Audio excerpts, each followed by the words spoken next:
capítulo 2. Hoje nós vamos fazer apenas a leitura do verso 3 e do verso de número 4. Diz assim a palavra do Senhor: as mulheres idosas, semelhantemente, que sejam sérias no seu comportamento, como convém a santas, não caluniadoras, não dadas a muito vinho, mestras de coisas boas, para que ensine as mulheres jovens a serem sóbrias, a amarem seus maridos, a amarem seus filhos. Amém? Que o Senhor abençoe a leitura da sua palavra. Irmãos, hoje nós vamos fazer uma digressão, tá? No nosso assunto principal. O que é uma digressão? É quando a gente sai do nosso assunto principal para poder tratar de outro tema que está relacionado com o nosso assunto principal, tá? O que nós vimos nesse texto? Nós estamos falando sobre a nossa vida de igreja, como é que cada um de nós devemos nos comportar na vida de igreja. E nós já falamos a nossa última vez e finalizamos qual o papel das irmãs, qual o papel do ministério feminino na igreja, tá? O que nós vamos fazer hoje?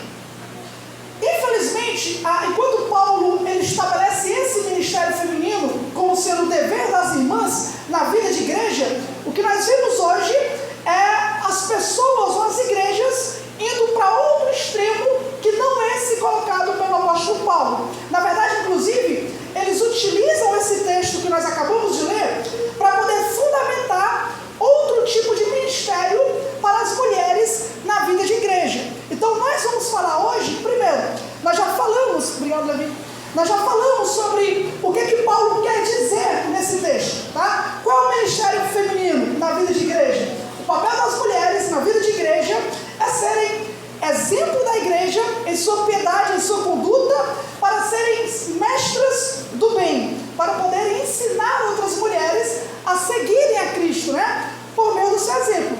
É isso que Paulo quer dizer. Hoje nós vamos falar então nessa digressão o que Paulo não quer dizer, o que Paulo não está falando nesse texto, o que Paulo não está fundamentando nesse texto. Nós vamos falar especificamente hoje sobre fazer uma análise bíblica, na verdade, sobre o pastorado feminino, tá? Nós vamos falar hoje então sobre o ministério pastoral de mulheres, tá? Por que nós vamos falar isso? Nós já falamos aqui sobre o que Paulo quer dizer. Agora nós vamos falar sobre o que ele não quer dizer.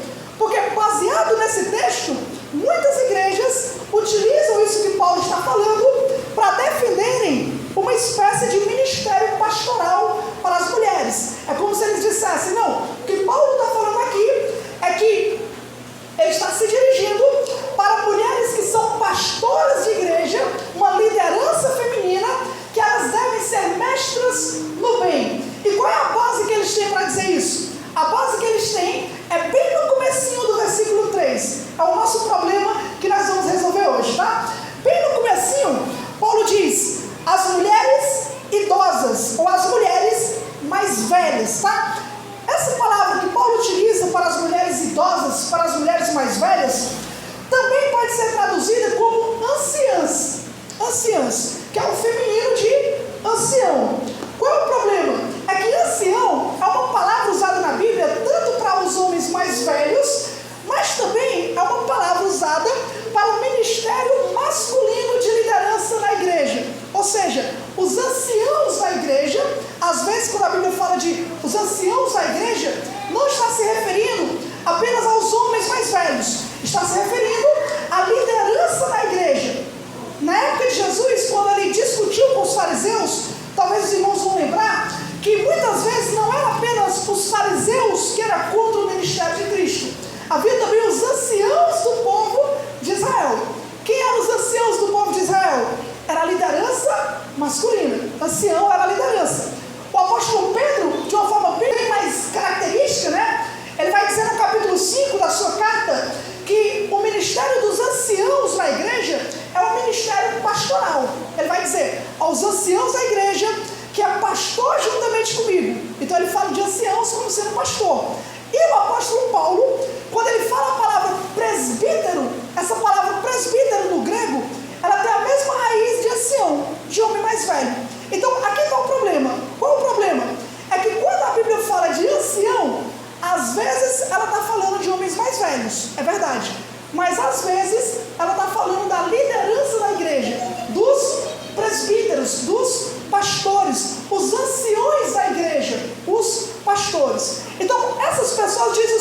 Ora, se os anciãos pode ser a liderança da igreja, os pastores, então quando Paulo diz aqui as anciãs, as mulheres mais velhas, ele na verdade está se dirigindo à liderança feminina na igreja, as pastoras. É por isso que, assim como os anciãos, os presbíteros, pastores, têm que ser aptos na palavra para ensinar, as mulheres mais velhas, as pastoras, têm que ser mestras no bem. É assim que eles utilizam esse texto. Então, o que é que nós vamos falar hoje? Hoje nós vamos resolver esse problema, que Paulo coloca aqui sem problema algum, mas aí que se utilizaram desse termo para poder falar sobre pastorado feminino. E nós vamos falar sobre isso, né? A pergunta, claro, que os irmãos têm que responder é bíblico o ministério pastoral feminino? Deus, ele chama só homens para dirigir a igreja? Ou Deus também chama mulheres? As mulheres também devem ser pastoras e líderes nas congregações? Se não, qual é a prova bíblica de que mulheres não podem ser pastoras? Onde é que tem dizendo na Bíblia que é só os homens que têm que liderar? Isso não deve ser algum tipo de machismo na igreja? Onde a mulher não tem direito de liderar, só quem tem direito são os homens? Então, essas perguntas é o que nós vamos tentar responder hoje, tratando sobre o ministério pastoral feminino, tá? Lembrando que é um culto de doutrina, não é uma pregação, então os irmãos fiquem à vontade para comentarem, para perguntar, ou então se acharem melhor, você pode deixar sua pergunta para o final também, que aí nós vamos estar respondendo ela, tá certo? A questão do pastorado feminino, ela não é mais uma questão irrelevante na vida de igreja. Nós não temos uma pastora aqui na congregação, né? Nós não temos ainda nem a mulher do pastor, né? Mas estou orando para dar certo. Mas a questão é que enquanto nós estamos aqui na nossa igreja, local, e as pessoas perguntam para nós sobre esse tipo de assunto, lá fora a história é outra. O ministério feminino, como pastoras, presbíteras, bispas e tudo mais, tem cada vez mais se tornado comum. Só para os irmãos terem uma ideia, eu trouxe umas estatísticas aqui, bem rápido, só para os irmãos terem uma ideia. Em 1960, foi feita uma pesquisa nos Estados Unidos, onde cerca de apenas 2,3% das lideranças eclesiásticas, nas igrejas, claro, eram do sexo feminino. Então, na década de 60, lá nos Estados Unidos, fizeram uma pesquisa e de todos os pastores, de toda a liderança eclesiástica nos Estados Unidos, somente 2,3% era de mulher. Isso na década de 60. Numa pesquisa mais recente, 2017, esse número aumentou para 20,7%. 20,7% das posições de liderança eclesiástica nos Estados Unidos são mulheres. Ou seja, a cada 10 pastores, 2 são do sexo feminino, são 2 mulheres. A cada 5 liderança masculina, na verdade não é nem 5, né? Entre 5 pastores, uma é pastora. A cada 5 igrejas, uma mulher está dirigindo, está tomando a frente da congregação. Isso agora em 2017. Nós já estamos em 2025, né? Como é que estão esses números?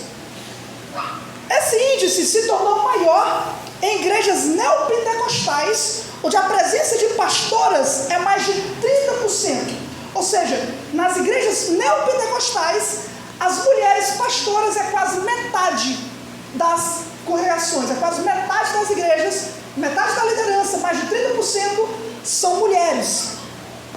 Talvez os irmãos não saibam, né? Mas quem fundou, por exemplo, a Igreja do Evangelho Quadrangular, não tem a Igreja Quadrangular?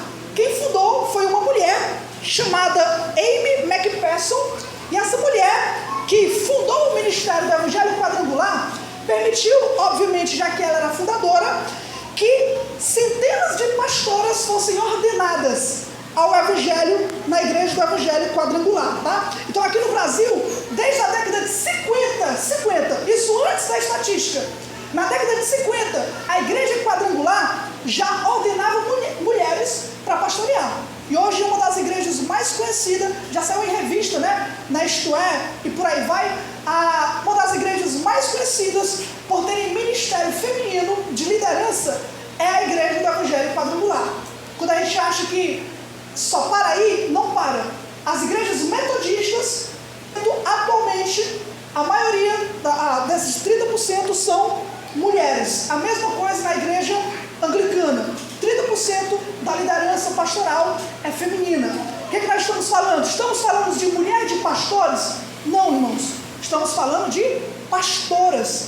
Mulheres realmente que tomam a frente da igreja, tomam a liderança, ordenam mais mulheres, para que mais mulheres possam estar levantando a igreja, pregando o evangelho, dirigindo os cultos, dando santa ceia, fazendo batismo, tomando o ofício pastoral feminino. E as igrejas batistas? A Convenção Batista do Brasil não permite pastorado feminino, mas as igrejas batistas são independentes, tá? E por conta dessa independência, só em 2013 já havia mais de 150 igrejas batistas onde a liderança era feminina, eram pastoras batistas. Isso em 2013, já passou mais de 10 anos. Quantas igrejas batistas você acha que não tem aí ministério pastoral feminino? Lembra daquela mulher que defendeu o aborto lá no Congresso? Era uma pastora evangélica que estava lá defendendo o aborto no Congresso. Então, se não bastasse a questão teológica, a pergunta de que o que a Bíblia diz sobre pastorado feminino, além disso, aqui no Brasil, nós temos outra influência mais forte, que é o quê?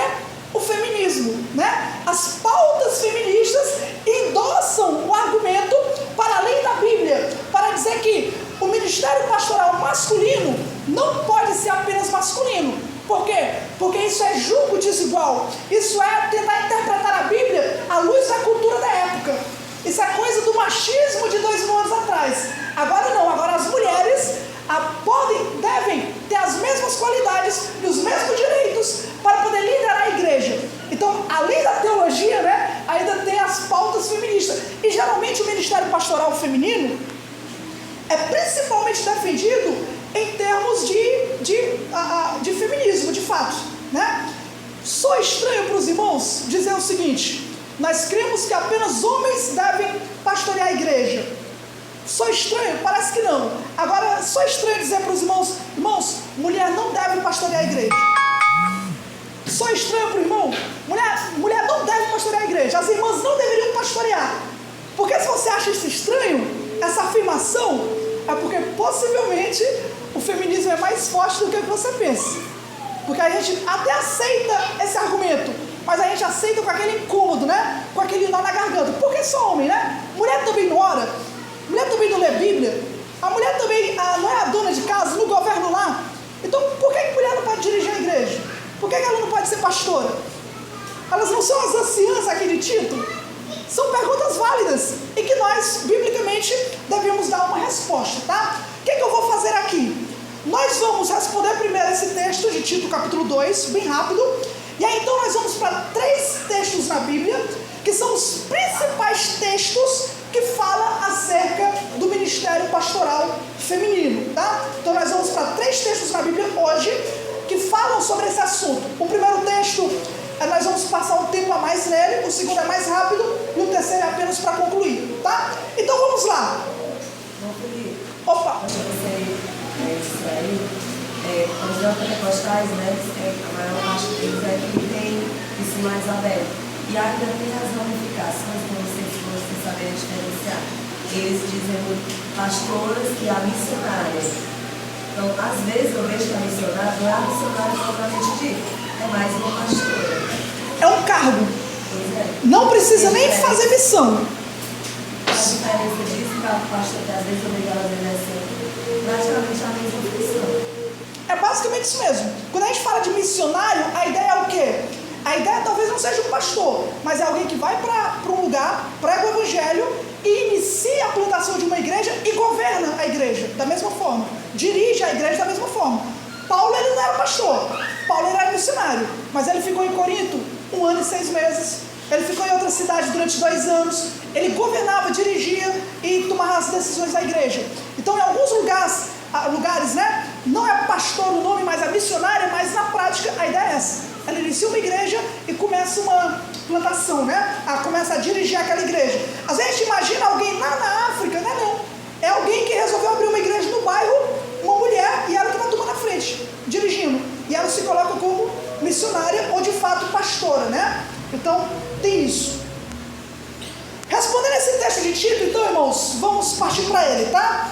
Se Paulo de fato está dando base aqui para presbíteras, né? Para bispas. Vamos para Tito, capítulo 1. Vou pedir para algum irmão fazer a leitura do verso 5 e o verso 6. Foi por esta causa que deixei você empréstimo, para que pusesse em ordem as coisas restantes, bem como em cada cidade, constituísse presbíteros conforme prescrevi a você. Alguém que seja irrepreensível, marido de uma só mulher, que tenha filhos crentes que não são acusados de devassidão, nem insubordinados. Amém. Irmãos, uma das coisas mais importantes para a gente entender corretamente o texto bíblico é olhar para o seu contexto, tá? O texto, ele é explicado pelo seu contexto. Como é que a gente responde essa turma que interpreta Tito 2 dessa forma? Olhando para o contexto. E nós temos dois contextos aqui. O primeiro contexto é o contexto da carta, tá? Perceba muito claramente que quando o apóstolo Paulo vai falar sobre a liderança da igreja, ele trata desse assunto no capítulo 1. No capítulo 1 é onde o apóstolo Paulo está tratando da liderança da igreja. E é por isso que ele fala, Tito, né? Tito, eu deixei você em Creta para que você estabeleça a liderança da igreja. Quem é a liderança da igreja? Os presbíteros. Inclusive ele até fala, né? Que sejam maridos de uma só mulher. Aqui está a liderança da igreja.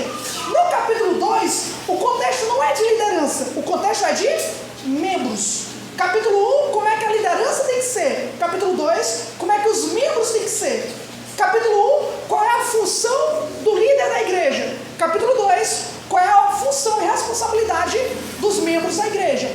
Então, quando nós falamos no capítulo 1, nós percebemos que Paulo está falando exclusivamente de uma liderança masculina, de homens. Quando nós vamos para o capítulo 2, não é acerca de liderança que Paulo está falando. É por isso que a palavra lá no capítulo 2 não é presbíteras ou anciãs, mas realmente é mulheres mais velhas. Porque quando foram traduzir a Bíblia para o nosso idioma, pelo contexto eles perceberam, não, aqui não está falando de ministério eclesiástico, está falando simplesmente do papel das mulheres mais velhas exclusivamente. No capítulo 1, eles poderiam, em vez de presbítero, colocar anciãos. Mas, como essa mesma raiz é um termo eclesiástico, né? Então eles colocaram corretamente presbíteros, tá? Então, capítulo 2 não é liderança da igreja. Paulo não está falando de liderança, de mulheres sendo líderes. Paulo está falando do papel das irmãs como membros da igreja, não como pastoras. O segundo contexto é o imediato, tá? No próprio capítulo 2, quando ele fala mestras do bem, essa palavra também, mestras no bem, não tem a ver com um ofício realizado dentro da igreja.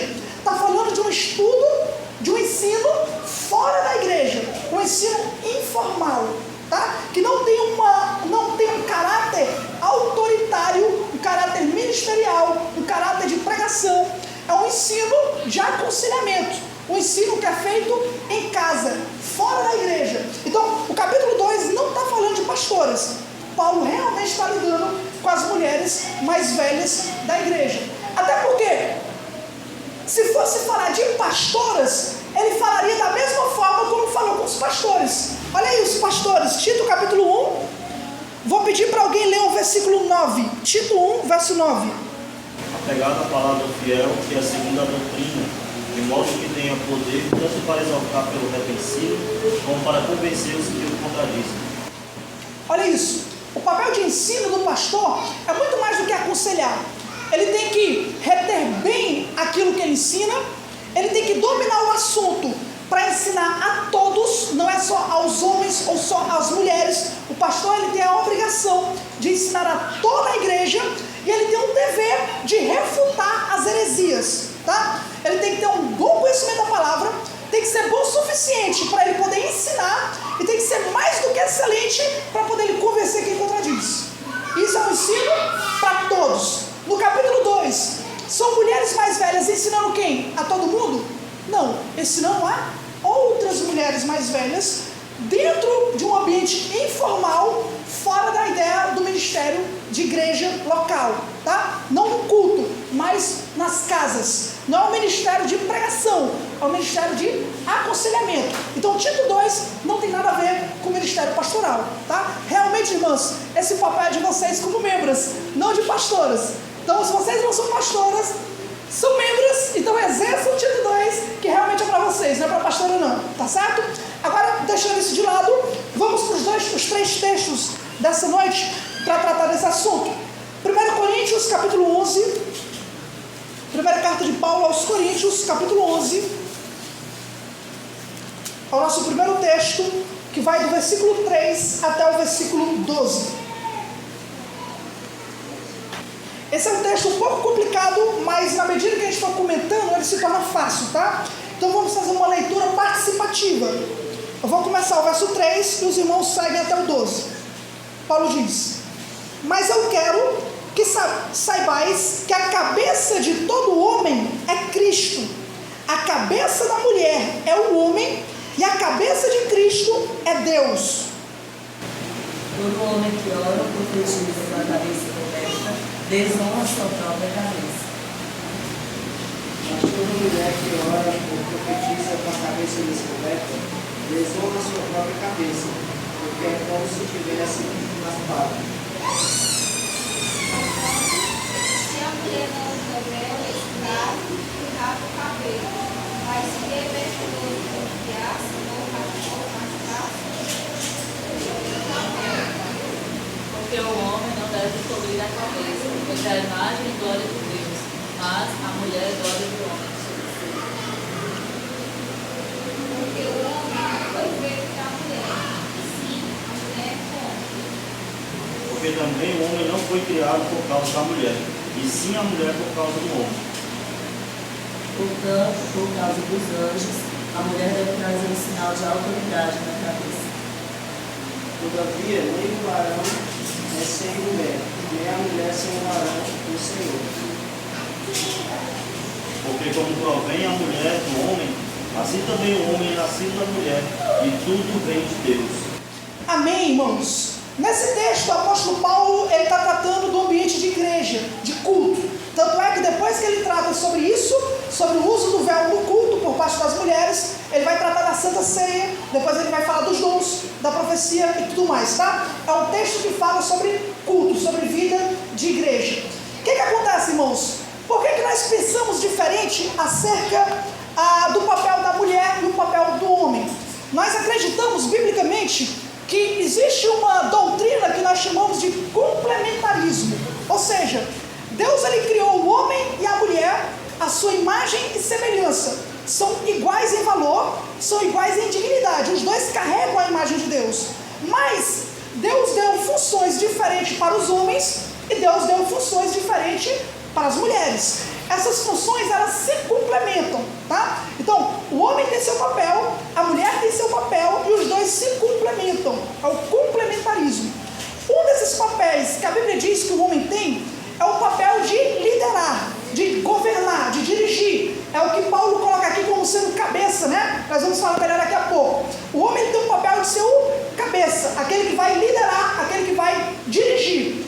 A mulher, por sua vez, ela foi chamada a auxiliar o homem. Ela é uma auxiliadora. Ela é uma mulher chamada a se submeter à liderança do esposo para segui-lo e auxiliá-lo. São funções diferentes. Não são dois cabeças. Um é o homem e outro é a mulher. O que tem o contrário, o oposto disso por aí, que baseia o pastorado feminino, é outra ideia. A ideia é, Deus não criou o homem e a mulher dessa forma. Isso só aconteceu por causa do pecado.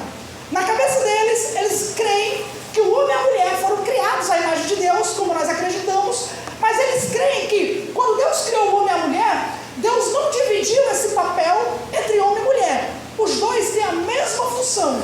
Ou seja, na sociedade, os dois têm que governar. Dentro de casa, os dois estão em pé de igualdade. Não existe submissão, não existe cabeça do lar, porque eles dizem que quando Deus criou o matrimônio, os dois ficaram uma só carne. Então existe igualdade no casamento. O que aconteceu? Quando o pecado entrou no mundo, criou a desordem na natureza, no governo do homem, e aí então Deus deu um castigo sobre o homem e sobre a mulher.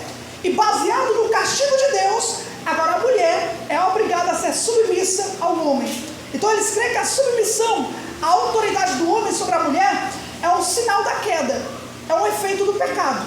Os homens são cabeça por causa do pecado, e as mulheres são obrigadas a serem sujeitas ao homem por causa do juízo de Deus. Eles acreditam então que quando Cristo vem e aí traz o ministério da nova aliança, essa diferença some em Cristo. A partir de Cristo, homem e mulher agora são um só no Senhor. E como são um só no Senhor, não existe mais essa diferença. Agora, tanto o homem quanto a mulher são iguais e não são mais complementares, pelo contrário. Agora, os dois têm a mesma função. Se os dois têm a mesma função, na vida de igreja, a consequência é o quê? Que tanto o homem pode liderar, como também agora a mulher pode liderar. Porque em Cristo, os dois são um só. Acabou essa barreira de separação e agora a mulher também pode liderar a igreja juntamente com o homem. Ou no caso, o homem pode ser pastor e também a mulher pode ser pastora. Qual é a falha desse argumento? A falha desse argumento é que não tem base bíblica. Não existe base bíblica. E esse texto que nós lemos, ele é fundamental para defender justamente o complementarismo e justamente esse mesmo problema que estava acontecendo na igreja de Corinto.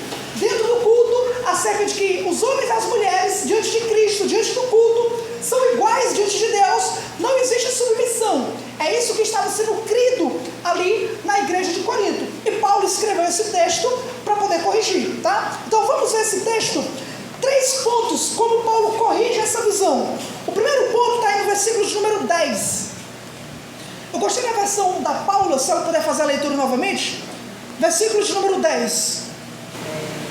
Portanto, por causa dos anjos, a mulher deve trazer um sinal de autoridade na cabeça. Pronto, nós vamos lidar aqui primeiro com essa ideia de a mulher usar véu, né, naquela época. O uso do véu no Novo Testamento e também no Velho Testamento era um sinal, como Paulo coloca aqui, de poderio, no sentido de que ela estava mostrando respeito a alguma autoridade que ela estava submetida. As mulheres casadas, elas usavam véu como o respeito que ela tinha pelos seus maridos. Lembra que quando Rebeca avista Isaac, ela se cobre de véu? Justamente por isso. Ou então quando Jacó foi enganado por Labão, ele pensava que ia casar com Lia, né? Ao contrário, ele pensava que ia casar com Raquel e ele casou com Lia. E ele não percebeu. Por que ele não percebeu? Porque era costume, na noite de núpcia, a noiva estar com véu. Então, esse costume de véu era um sinal de submissão ao seu marido. E as jovens solteiras também utilizavam véu em submissão à autoridade dos seus pais. Uma mulher na rua que não tinha véu, ou era uma mulher que tinha uma vida familiar destruída, ou era uma filha que estava em rebeldia contra os seus pais. Está morando fora da casa dos pais, ou então é uma órfã, é alguém que estava sem autoridade, tá? Então, o problema da igreja de Corinto era o seguinte, inclusive, irmãos, até hoje no Oriente é costume as mulheres usarem véu, né? Então, o problema da igreja de Corinto é que parecia que algumas mulheres lá estavam achando que, por conta da conversão, por conta do que nós somos feitos um em Cristo, então, diante do culto, no momento da igreja, as mulheres não precisavam demonstrar esse sinal de submissão. Diante de Deus, elas diziam que estavam em pé de igualdade com os homens, com a autoridade masculina. E Paulo vem justamente corrigir isso. Paulo vem dizer, não, calma aí, não é dessa forma. Mesmo a conversão, ou mesmo dentro da igreja, as mulheres ainda têm o papel de serem auxiliadores dos homens e serem submissas a eles. Ou os homens não perdem o dever de serem os líderes da casa, de serem os que governam o lar ou os que governam a igreja. Os homens continuam sendo cabeça e as mulheres continuam submissas ao homem. Olha como Paulo inicia o assunto, versículo 3. Mas eu quero que saibais que a cabeça de todo homem é Cristo. A cabeça da mulher é o homem. E a cabeça de Cristo é Deus. A ideia de cabeça é isso, é de liderança, né? No Velho Testamento, quando Moisés queria falar com a liderança do povo, ele chamava os cabeças da família. Quem é o cabeça daquela família? Então chamava aquele que era o líder, o responsável. Então o cabeça aqui é aquele que é responsável para liderar, para governar. E Paulo diz, preste atenção, irmãos, que o homem tem um cabeça. E quem é o cabeça do homem? É Cristo. Por sua vez, o homem é o cabeça da mulher. E quem é o cabeça de Cristo? é Deus. Ou seja, o Cristo é quem dirige o homem. O homem tem um dever de liderar a sua família, liderar a sua casa, liderar a sua mulher. Mas Cristo também, na sua missão terrena, foi liderado por Deus, Pai. Várias vezes ele disse, não é? Eu estou aqui falando o que o Pai me mandou. Eu estou aqui cumprindo as ordens do Pai. Então, é por isso que é utilizado o nome Cristo, porque Cristo é justamente o ofício dele como mediador, aquele que foi enviado para fazer a vontade do Pai. Nesse sentido, Cristo, ele tem como cabeça Deus.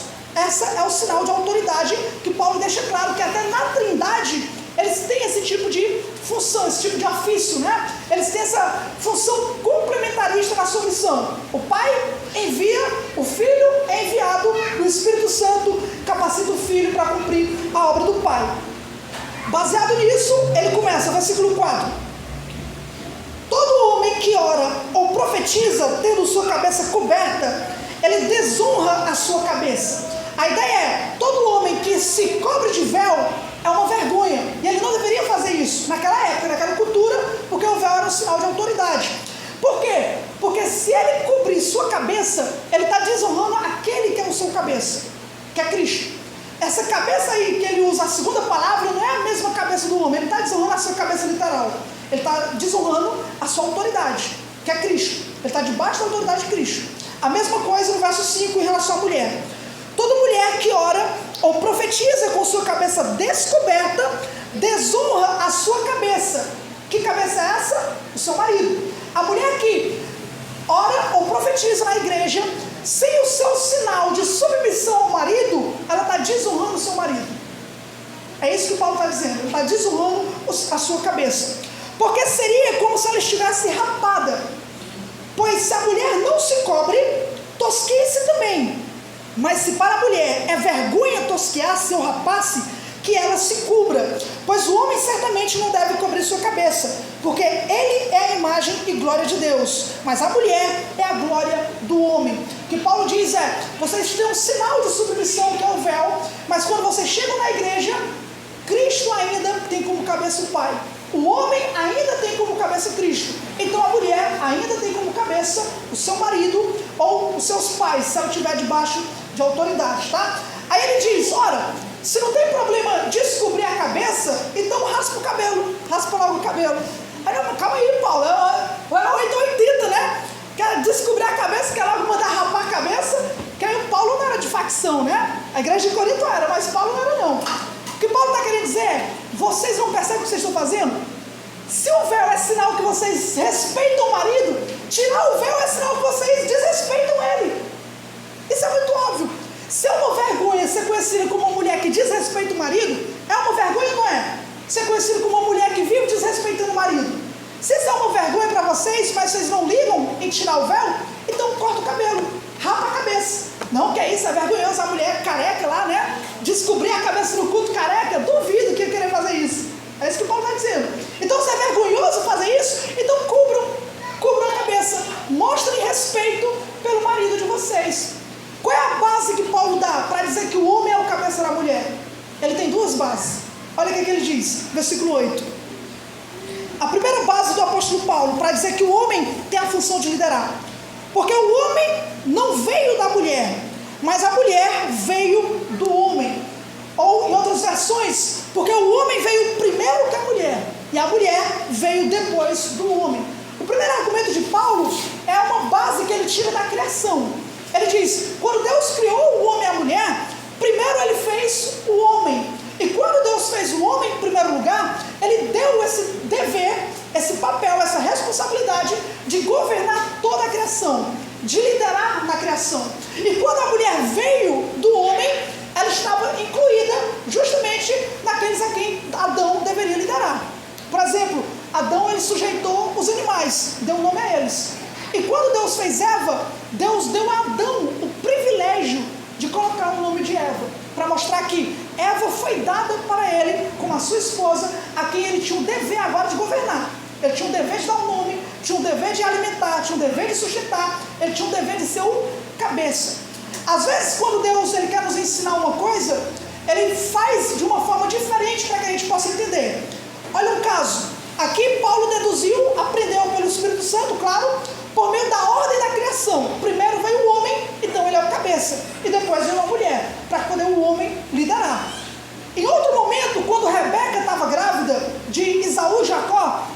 chegou para Rebeca e revelou o seguinte: olha, na tua barriga tem 2 nações, e o menor vai ser maior do que o mais velho, ou o mais velho vai servir o mais novo. O mais velho vai ser menor que o mais novo. Aí Paulo vai dizer o que lá em Romanos 9? Deus disse isso para Rebeca antes deles nascerem, para poder Rebeca saber que isso foi determinado por Deus, não baseado nas obras que eles fizeram, mas porque Deus quis. Então Deus não esperou eles nascerem e crescerem para dizer: Rebeca, eu escolhi Jacó e odiei Esaú. Não, para poder ninguém dizer: ah, foi baseado no que Deus viu. Não foi baseado no que Deus viu, foi baseado na eleição da graça. Deus escolheu Jacó e odiou Esaú, e falou antes que eles nascessem, para que Rebeca entendesse que aquilo não tinha nada a ver com a obra deles, tinha a ver com a obra de Deus, com a eleição de Deus. Ele fala primeiro para poder ser entendido depois. A mesma coisa com a criação de Adão e Eva. Deus criou Adão primeiro para mostrar que ele era o responsável por tudo aquilo que Deus ia criar, e a mulher foi dada para ele para ser uma auxiliadora, não para ele se aproveitar, mas ela também teria que ser governada por ele. Ele tinha um papel de liderar sua esposa. O segundo argumento que Paulo dá, no versículo 9, também é baseado na criação. Ele vai dizer: nem foi o homem criado por causa da mulher, mas a mulher por causa do homem. O segundo argumento dele é o seguinte: o homem não só foi feito primeiro, mas a mulher foi feita por causa do homem, e não o homem por causa da mulher. Por que a mulher foi feita por Deus para Adão? Para que ela pudesse auxiliá-lo. Ora, se é para que ela pudesse auxiliá-lo, então não é para que ela pudesse governá-lo. Não é para ela governar sobre ele, mas é para ela auxiliar ele, para ela ajudar ele. Se é para ajudar e não para governar, então quebra-se esse argumento das mulheres de Corinto, quando elas acham que dentro da igreja elas podem desrespeitar os maridos. E Paulo diz: não, isso está errado, vocês continuam debaixo de obediência. E sabe por quê? Porque isso foi decidido na criação. Na criação, Deus deu a função para o homem, Deus deu a função para a mulher. Por que isso é maravilhoso? Porque significa que isso não é como eles dizem lá fora. Isso não é baseado na cultura. Isso é baseado antes de qualquer cultura ter vindo à existência. Antes de qualquer cultura, antes do machismo, antes do feminismo, antes de qualquer coisa ter sido criada, Deus já havia estabelecido isso na criação.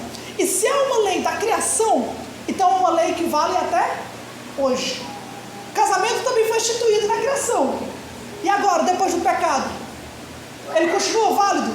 Claro que continua, porque foi criado no mundo tal como Deus desejou, no mundo como Deus criou. Então a mesma coisa o apóstolo Paulo diz em relação às mulheres. As mulheres devem se submeter aos homens, justamente porque os homens foram ordenados liderar as suas esposas.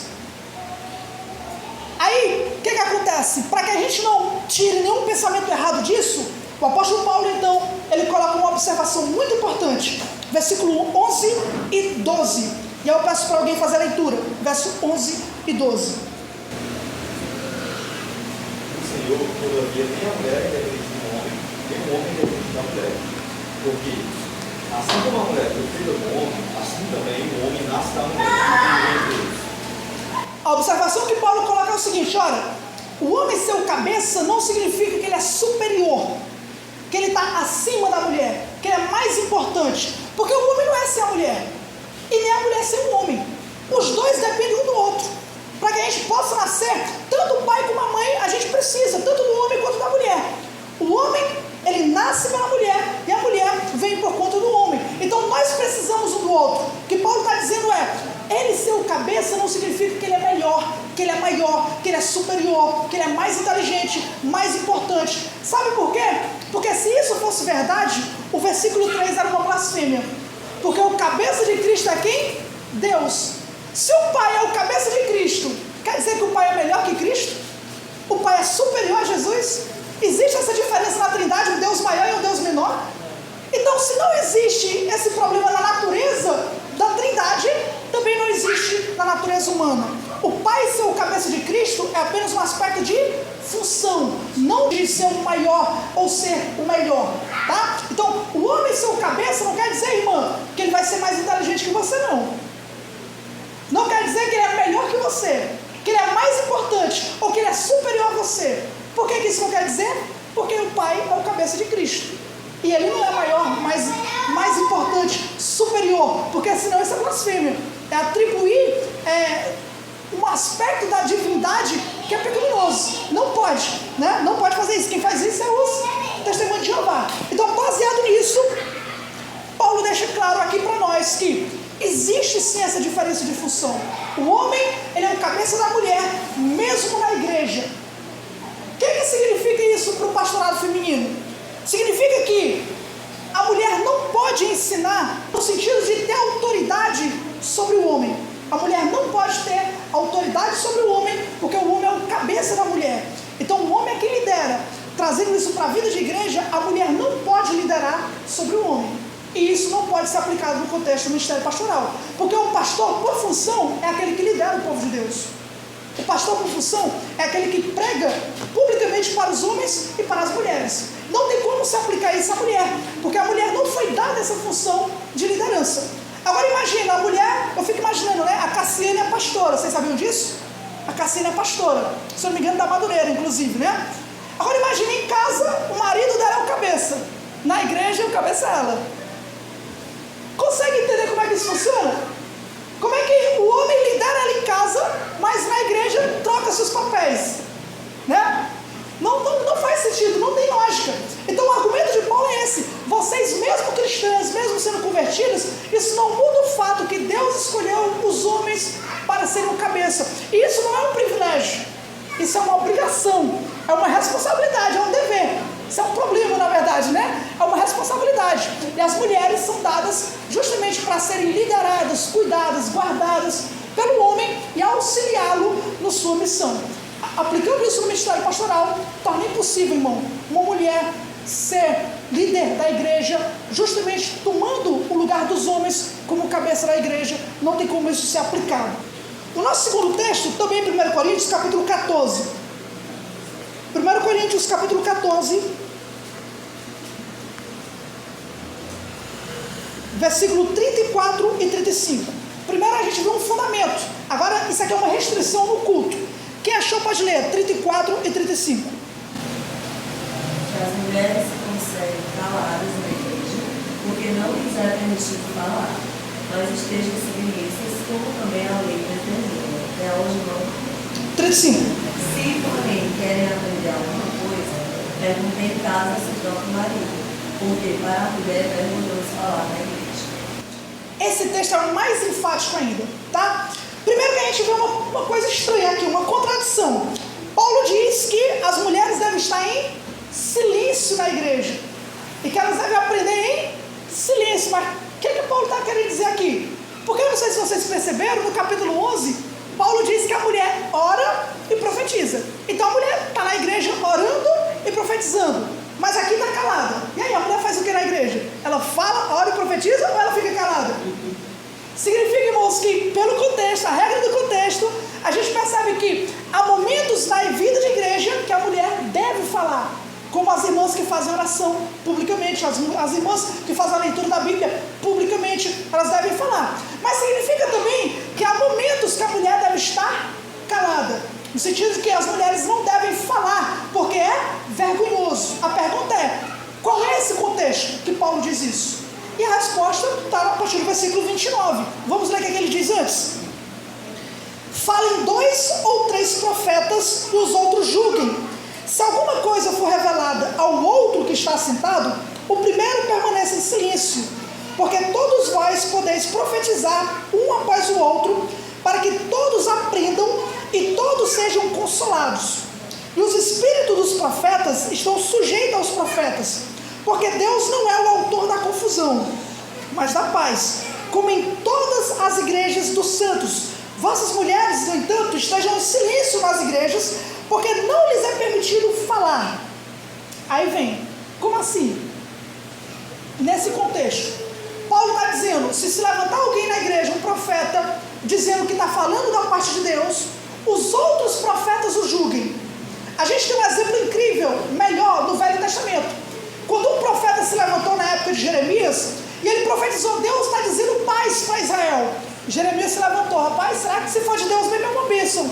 Aí Deus fala para Jeremias: tá errado essa profecia aí, vai lá e corrige ele.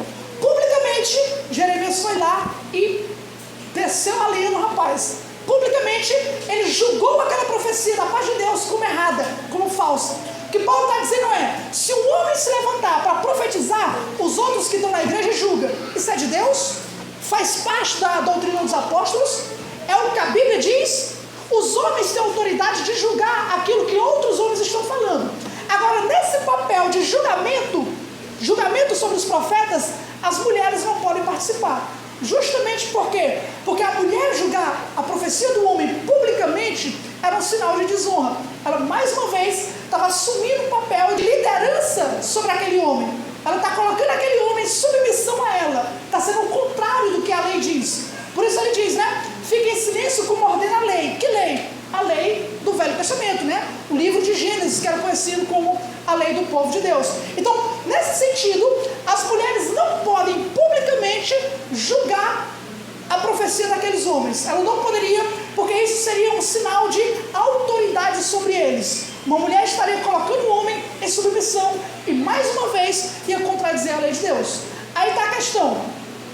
Se as mulheres não podem nem mesmo publicamente julgar a pregação, a profecia de um homem, porque isso é sinal de que aquele homem estava debaixo da sua submissão, então se torna impossível o ministério pastoral feminino. Porque a pregação é isso. A pregação é proclamar a palavra de Deus, julgar o pecado dos homens e expor o evangelho. Quando uma pastora se levanta para pregar, ela está julgando a congregação.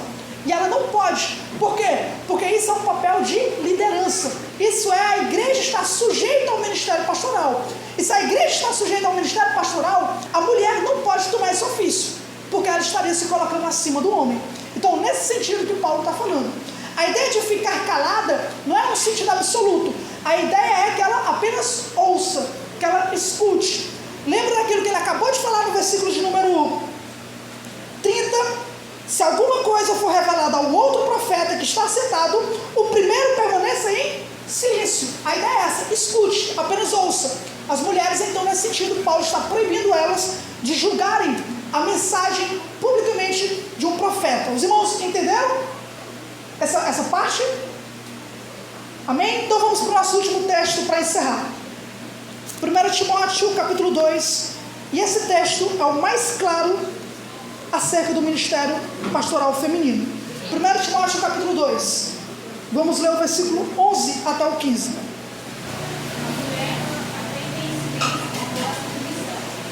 Não permite que a mulher ensine nem exerça a autoridade de homem. Esteja, porém, em silêncio, porque primeiro foi formado Adão, depois Eva. E Adão não foi vivido, mas a mulher, sendo enganada, caiu em transgressão. Todavia, será preservada através de instrução de mãe, se ela permanecer em fé e amor e santificação por vocês. Pronto. Esse aqui é o texto mais claro, porque nesse texto Paulo está falando justamente sobre o ministério pastoral. Se você perceber o capítulo 3, a continuação é justamente esse. Esta é uma palavra fiel. Se um homem deseja o ofício de bispo, o ministério pastoral, excelente obra deseja. Então o contexto aqui é muito claro sobre o ofício de liderança na igreja. E Paulo ele diz, primeiro, para as mulheres, a mulher aprende em silêncio, mais uma vez. Esse silêncio aqui é o silêncio de ouvir, não é o silêncio de mordaça. Paulo está calando as mulheres absolutamente. Ele está dizendo, no ofício da igreja, no ministério pastoral de liderança, a mulher não pode exercer a autoridade de homem. Quando ele fala autoridade de homem, ele está reconhecendo que o ministério pastoral é um ministério que é dado somente para os homens. Então, nesse sentido, as mulheres não podem exercer o ministério pastoral, porque seria usurpar a autoridade que Deus deu apenas para os homens. Só olhar para o Velho Testamento. Quando Deus ele levanta a liderança no Velho Testamento, quem ele chama? Ele chama Abraão, ele não chama Sara. Ele chama Jacó. Ele não chama a Raquel nem Lia. Ele chama os 12 patriarcas. Ele chama Moisés para liderar o povo. E quando Miriam tenta tomar a frente do povo, o que Deus faz? Miriam fica leprosa. A questão religiosa do povo, lá com Moisés, era apenas sacerdotes. Apenas homens, sacerdotes. Aí vem o Novo Testamento. E aí Cristo faz o quê? Levanta 12 apóstolos. E pode ter certeza, Cristo não estava nem aí para a cultura, viu? Se ele quisesse levantar uma mulher, ele levantava. Porque a primeira pessoa que viu ele ressuscitado foi uma mulher. A primeira a pregar sobre a ressurreição foi uma mulher. Mas para a liderança da igreja, ele escolheu 12 homens. E um deles é um diabo, né? Como nós vimos aqui no domingo. Até para ser o diabo, tinha que ser um homem. E quando os apóstolos começam as igrejas, ele inicia colocando presbíteros, homens. Porque a liderança foi um dever, é um ofício, é uma função que Deus colocou para os homens. Aí Paulo utiliza mais argumentos. Nós já vimos, não precisamos comentar. Apenas vou dizer o versículo de número 13. Mais uma vez ele diz: Adão foi formado primeiro, depois Eva. Aí ele acrescenta uma coisa interessante. Ele vai dizer: Adão não foi enganado, mas a mulher, sendo enganada, caiu em transgressão. O que ele está dizendo é: o homem não foi enganado, ele foi colocado para liderar a sua esposa. Quando a esposa saiu da sua função de seguir Adão naquilo que Deus disse, ela pecou. Está aqui Adão, o seu cabeça, o seu representante, aquele que lidera o seu lar, para não comer da árvore. Aí ela vai, sai debaixo da liderança, escuta a voz da serpente e peca. Então ele disse, você percebe que isso já na criação deu problema. Quando os papéis são invertidos, quando o homem, em vez de começar a liderar, a mulher começa a dizer para o homem: ei, come também, porque eu comi. Então, quando o homem se submete a isso, esse é um exemplo. Isso não é um sinal que sempre vai acontecer, mas é um exemplo que Paulo está dizendo: olha, desde a criação, Deus estabeleceu dessa forma. Desde a criação. O papel de liderança é dos homens. O papel da mulher é auxiliar os homens na liderança em submissão. Não permito que a mulher ensine tendo autoridade de homem. E agora? O que resta para as mulheres? Resta o verso 15, quando ele diz: contudo ela será salva. Será salva como? Dando à luz a filhos, ou sendo mães. A questão é, o que significa ser salva aqui? Quer dizer que as mulheres só vão ser salvas se forem mães? E agora, pegou, né? A Sara ali. E agora, Sara, para ser salva, tem que ser mãe. E agora? Não é isso que Paulo está dizendo. Paulo está querendo dizer o seguinte: para que as mulheres saiam da consequência da queda, saiam da consequência do pecado que Eva caiu, elas podem liderar quem? Seus filhos. Liderem a próxima geração de pastores. Que foi o que justamente a mãe de Timóteo e a avó de Timóteo fizeram. A maneira como elas lideram os homens é liderando os seus filhos, doutrinando os seus filhos, ensinando os seus filhos, fazendo com que eles sejam homens de cabeça, líderes, homens piedosos na igreja. Eles vão passar pela sua mãe e elas saem dessa questão de liderança pública para ser uma liderança doméstica, em casa, guiando e cuidando dos seus filhos em toda submissão. Os filhos têm que se submeterem às suas mães, e as mães têm o papel de serem salvas desse tipo de ordenança, justamente liderando a sua igreja particular, os seus cordeirinhos, o seu povo, os seus filhos. É o que Paulo coloca. Claro, em Tito nós temos outro ministério das mulheres, que é justamente o quê? Mulheres ensinando mulheres. E nesse sentido, a Bíblia nunca precisou de pastoras. No Velho Testamento nós temos quantos exemplos de mulher? Ruth, Esther, a profetisa Uda, não é? Teve Débora também. Várias mulheres. No Novo Testamento, muitas das mulheres estiveram dentro do ministério de Jesus, ajudando, financiando, viram Cristo ressuscitado, foram as primeiras a falar. Paulo, quantas mulheres Paulo cita só em Romanos 16? Mulheres que fizeram parte da igreja, que avançaram a obra do Evangelho, a ponto dele dizer: eu quero saudar a mãe de Rufo, é mãe dele, mas é minha mãe também. Ora, isso é maravilhoso, né? Você olha para uma mulher na igreja que cuida bem de você, que vê como você está, e Paulo diz: ela é uma mãe para mim, não é só mãe dele não. Então, as mulheres, elas têm um papel fundamental na vida de igreja, mas não é um pastorado feminino. Não é um pastorado feminino. É justamente o papel melhor, o papel que Deus deu para vocês, e não o papel que as pessoas querem inventar por aí. Tá? É um papel mais bíblico, mais genuíno e para a glória de Deus. E o que falar, eu sabia que eu ia falar, e sobre Débora, que ela, é o discurso que elas usam, né, as pastoras, defendem para serem pastores, é o caso de Débora, que realmente julgava o povo de Israel naquela época. Como é que entra nisso? A resposta é que Débora era uma juíza. Isso é um ofício civil, não é um ofício eclesiástico. O ofício eclesiástico do Velho Testamento eram os sacerdotes, e eram só homens. O ofício sacerdotal era um ofício eclesiástico, né? Era apenas homens. Débora era um ofício civil, assim como Esther era uma rainha, né? Então é um ofício civil, não é um ofício religioso.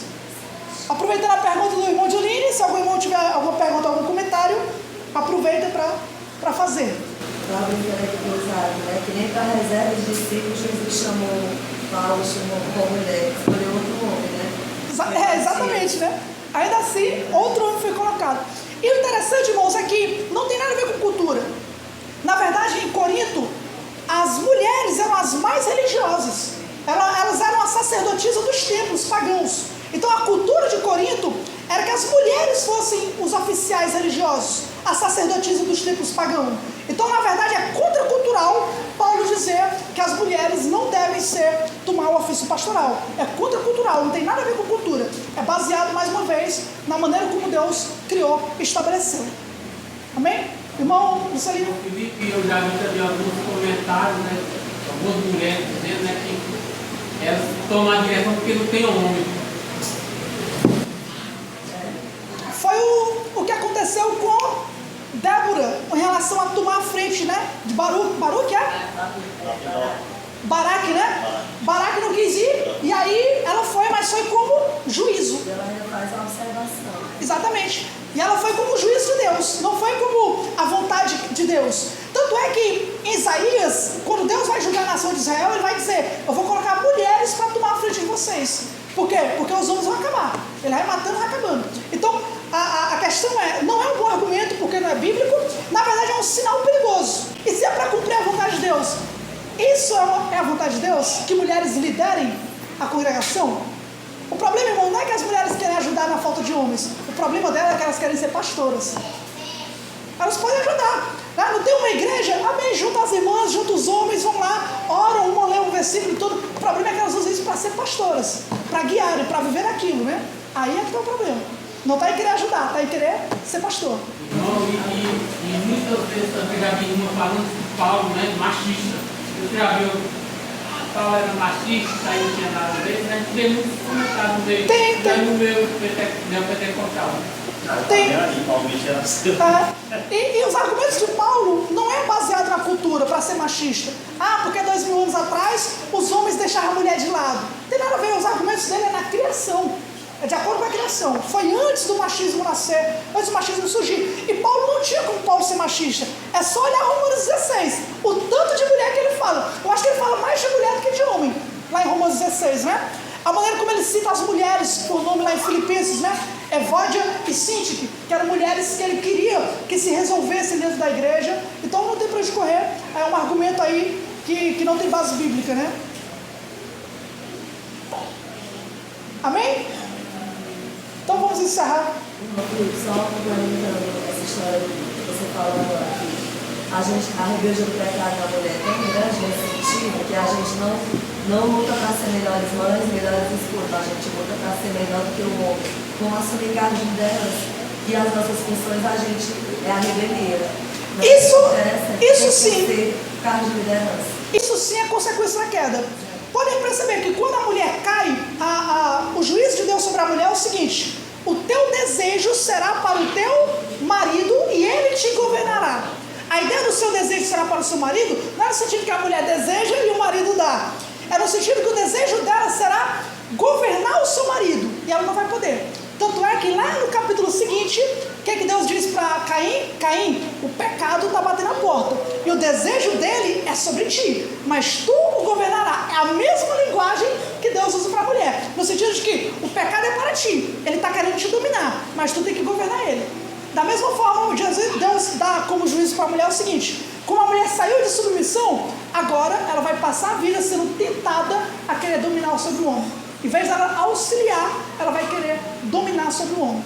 Isso faz parte do juízo de Deus. É uma tentação que as mulheres vão ter que lutar, né, até o final aí. Glória a Deus pelas mulheres que conseguirem vencer essa tentação. Amém? Vamos encerrar então, irmãos. Vou pedir para a irmã Antônia, uma mulher, fazer uma oração. Cobrir sua cabeça com véu e orar.